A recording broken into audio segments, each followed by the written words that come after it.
A new revenue drive is being championed by the Nigerian lawmakers. At plenary this week, President of the Senate, Ahmad Lawan, said that revenue-generating agencies of the federal government were capable of generating 3 trillion naira annually if efforts were made to ensure prudent spending.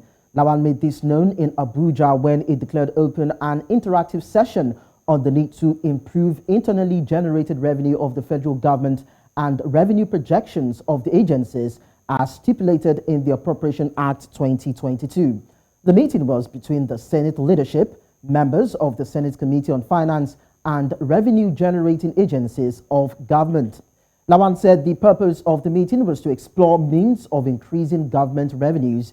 He said the National Assembly would be strict on increased revenue, cut down on the country's budget deficits and borrowings, and prevent wasteful expenditures by agencies of government. He also said the Senate would provide the needed support via legislation to ensure that revenue agencies meet and surpass their targets. Our focus today is on how the Nigerian Senate will map out strategies to ensure the generation of 3 trillion naira, a revenue target for agencies.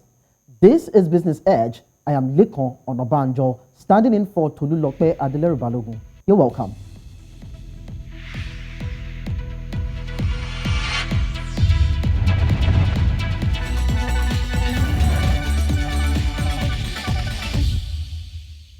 You're watching Business Edge on New Central Television, and joining us on the show is Gospel Obele, Chief Economist, Streetonomics. Good morning to you, Gospel. Thank you for having me. Good morning, Lekan. All right, let's start this way now. Senate President Ahmad Lawan says the upper chamber will provide the needed support via legislation to ensure that revenue agencies meet and surpass their targets. Now, has this been the case from the past? Do you think this has always been? Now, looking at previous legislations, would you say that this will help government agencies meet up with their revenue targets? Do you think this is something that is believable looking at past efforts?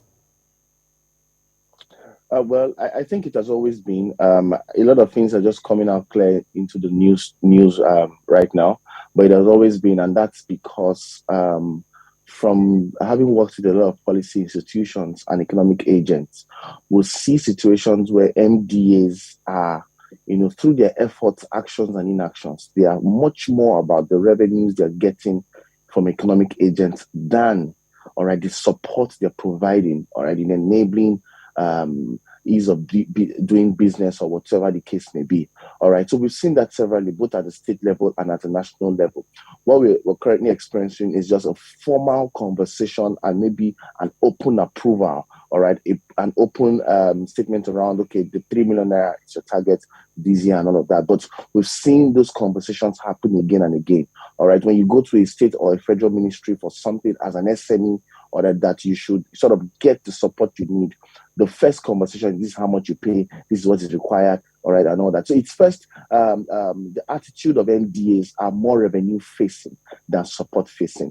What we see right now is that the government just put a stamp on it and made it openly, has declared openly that it's out for, revenue generation than support. But then in more senior clients, the conversation should be supporting institutions or supporting economic agents by providing the necessary and most needed support.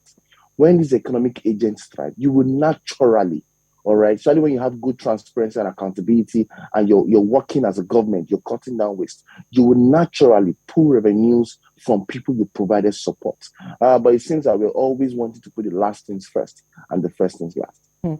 Well, whether or not this particular discourse is coming out from a formal discussion, one issue that has always been topical is the issue of internal revenue generation. Why is that always topical? And looking at these government agencies, do you think they have the capacity to generate 3 trillion naira a year?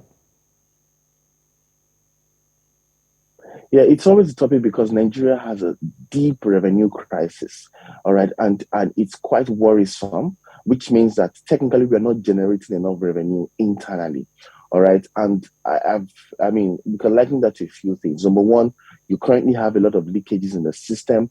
Number two, people do not have a reason to commit to that revenue generation or revenue mobilization effort of the government. So take, for instance, a lot of people are supposed to be paying taxes, but they're evading taxes, all right? And some are even evading legally, all right, because there is no incentive to comply, all right? Some who are even complying are understating their tax records.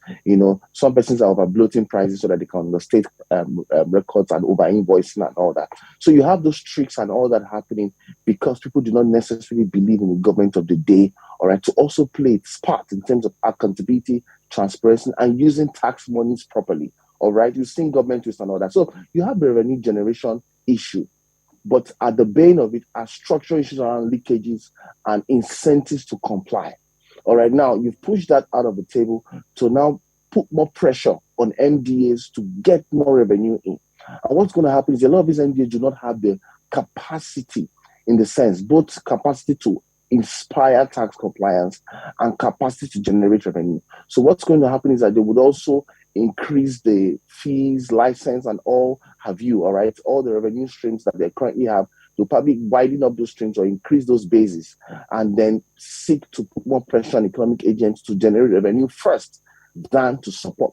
So what I see here is just a roller coaster of policy efforts seeking to further hurt the economy, in as much as the argument is very valid. Nigeria needs a revenue miracle, all right? But we're not ready to do the hard work. The hard work here is enabling non-oil sector, all right, and positioning for export competitiveness. Then you can earn both foreign and local revenue enough to be able to fund your aspirations as government. In fact, you have a better base to tax. You have a more compliant and a more willing, all right, tax economy in the sense of things, all right? So those are the major things and the real big wins that we need to focus on. Then trying to mount a lot of pressure on MDAs who are incapacitated, to drive revenue in. And trust me, it's going to be a lot more pressure on the economy than, supposedly seeking to be support-based to inspire for revenue mobilization in the sense.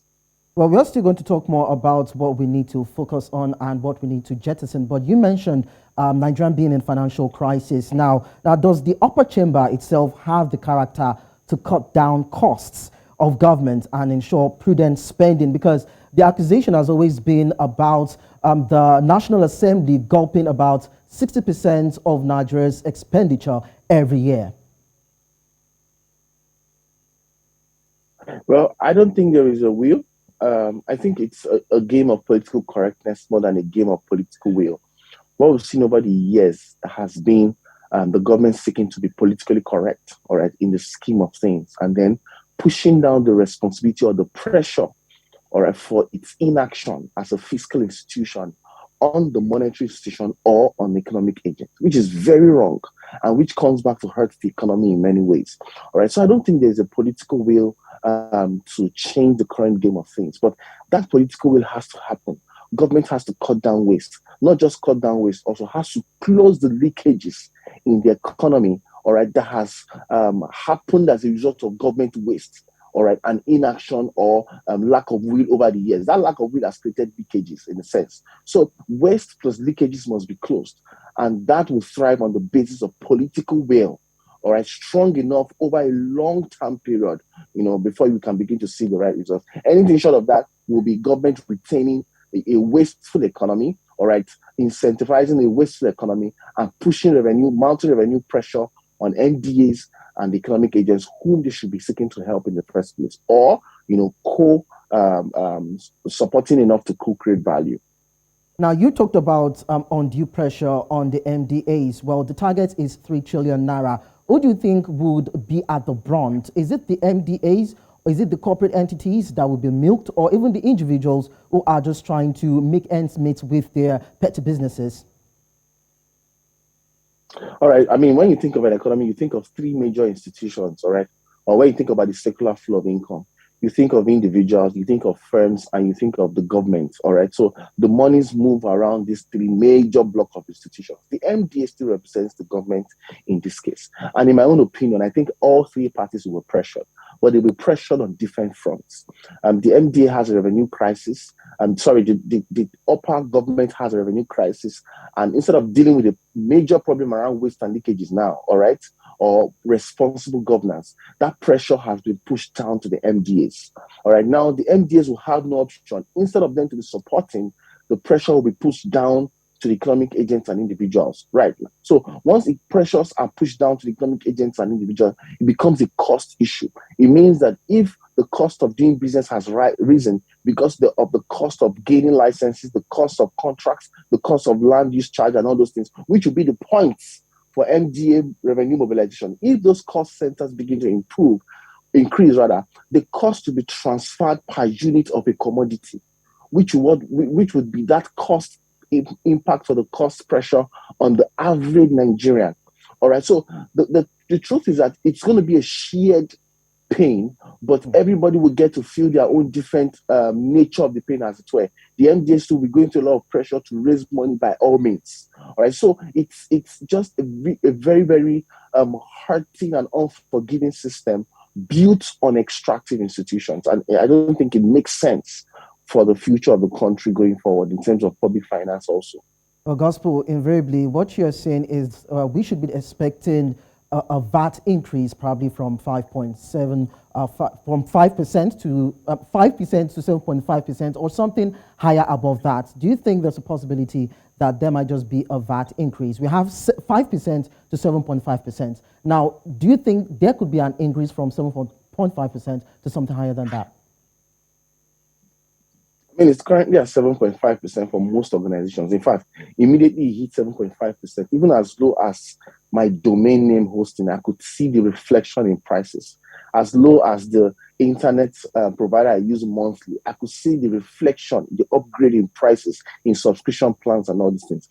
These things always come back to hurt the economy and the average Nigerian. We are not saying they are not right or valid, but we are talking about creative and more sustainable ways to take more revenue than hurting your economy, which is already collapsing or even at the verge of collapse already. So, but there's likely going to be an increase from 7.5% as well, because and that's where you see the Finance Act come to play. All right, that act has been positioned as a tool, all right, that will be upgraded yearly, and that the fact that will be upgraded yearly opens it up to possible upgrade.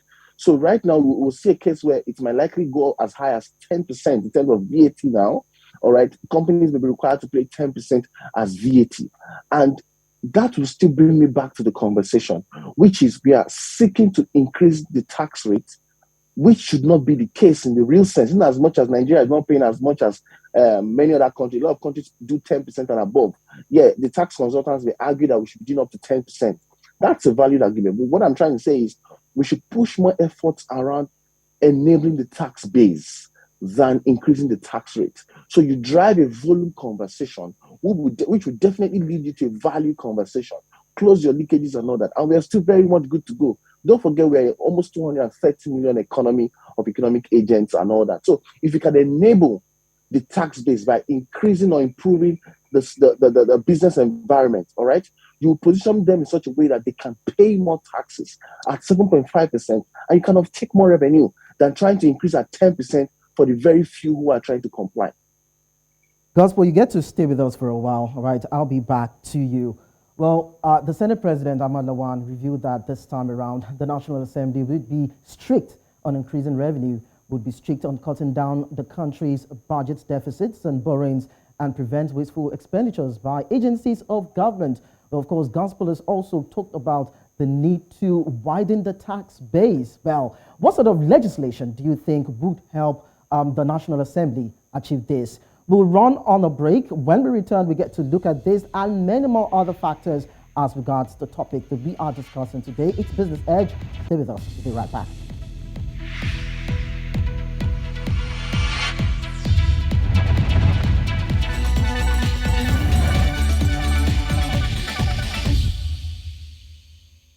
Still with me on Business Edge is Gospel Obele, a chief economist, and we have been discussing the Nigerian Senate's new resolve to generate 3 trillion naira as revenue through government agencies. Now, let's get back to Gospel, and let me drag you back to last year, 2021. Despite the government's so-called aggressive revenue drive, the country is said to still be experiencing a shortfall of 1.4 trillion naira. Now, isn't this a pointer that these generation drives is actually ineffective, so to speak, Because you talked about the fact that the cost will be definitely, the bulk of the cost will be passed on to the consumers or to the masses. So do you think these drives are ineffective in a way? I mean, you're right. I mean, over the years, they've been very ineffective because the policy as a tool for revenue generation has been focused on the wrong things and on the wrong priorities. It's very simple. And we've seen that clearly again and again. The non-oil sector holds about 93% of the Nigerian economy. There are no clear-cut policies to enable that sector position into more competitiveness. All right. When you drive your policies towards landscape industrialization and human capital development plus access to markets, there is no way the non-oil sector would not pick up. All right, in terms of developing more competitive products that can sell and make access into the global market, as it were. And from doing that, you get to earn foreign receipts. And from doing that, you get to earn more from a tax base in the non-oil space in the Nigerian economy. So the policies have been tilted towards more MDA pressure, just as we're just hearing it now in the news, but it has always existed. The policies have been tilted towards the wrong things, all right, or they're not tilted towards the root causal factors that can steer for a sustainable revenue mobilization in this case. So that has been the case to a large extent. So that's why we've not seen any tangible results. The policies, like many other policies, not just in revenue mobilization now, like many other policies, has been relatively reactive than proactive in dealing on the root causal level of these issues. So yes, I agree with you. All right, okay. You said that the policies are erroneously channeled, but then let's look at it this way. What do you think these MDAs should be focusing on, or what recommendations would you give to these revenue generating agencies? Let's leave the legislative arm and the executive arm out of it. Let's look at the MDAs now. What do you think they should be focusing on in order for them to meet and possibly surpass their targets? First and foremost, when it comes to MDAs, it looks like we have an analog institution trying to create reforms in a digital economy. That's a summary of how the Nigerian MDAs work. All right. So they are already structurally, fundamentally wrong things with the MDAs that cannot position them, all right, to mobilize efforts to support, which is a major word now, to support and enable for a competitive business, a healthy and competitive business environment, all right, in outside there for economic agents. Now, until you can do that strategically over time, you will not be able to inspire revenue collection. These things are not really that difficult in a sense. What we've seen is that MDAs with their analog structure are trying to force a digital economy, all right, into taxes, receipts, and all that. Take, for instance, now the average SME wants to get a NAFDAC number. The process is so long. You have to pay for so many things. Inspectors will come. Even when the inspectors come, you still need to give them some tips and all that. All these things happen for real. All right. So it's because you have an analog, archaic institution trying to mobilize solutions for a digital economy. All right. And all of that. So until the structural dynamics are correct, and when they're correct, they are focused on supporting these institutions and because when it comes to creating enabling environments, it's a function of the MDAs more, actually. What is your experience as an SME in dealing with NAFDAC, in dealing with SON, in dealing with access to market? These are MDA questions. Where do you get approval? From MDAs. All right. So until the MDAs move from analog to digital, meaning that there's capacity building, all right, there's reorientation, there's a change of mindset, and all of these efforts are geared towards the right structure or the cultural effort to support institutions, then we cannot be talking about revenue. Anything short than that will be mounting pressure on a very hurtful economy. So that's what I think. There has to be a complete reorientation and overhaul of the MPs, just like we talk about the civil service. Until we do that, we cannot position them to support first. So that's just the issue. It's a cultural issue, and that cultural issue permeates through the overall governance. Same thing with central bank and many institutions, even SMEs. A lot of SMEs drive their businesses that way. And it's a Nigerian cultural problem. All right, the fact that you think you can use the rod to get something done, and you're not willing to change the basis of how you think about the problem in the first place. Are you willing to self-evolve, or right, reorientate yourself, change your mindset, reinvent yourself towards how you see the problem so you can solve the problem? That's the big question. Thank you It's a cultural so much. problem. Okay, thank you so much, Gospel Obele, for joining us on the show. Thank Really you appreciate for your having presence. me as always. No doubt, so much, the drive for more revenue to the coffers of governments would enhance the economy and facilitate infrastructure development. But then, you would agree with me that sincerity of purpose must come into play and not squeezing the citizens dry of any juice left while at it. Well, that's the part that we have for you on Business Edge, but then you get to stay with us. After this break, we get to bring you NC4 to watch.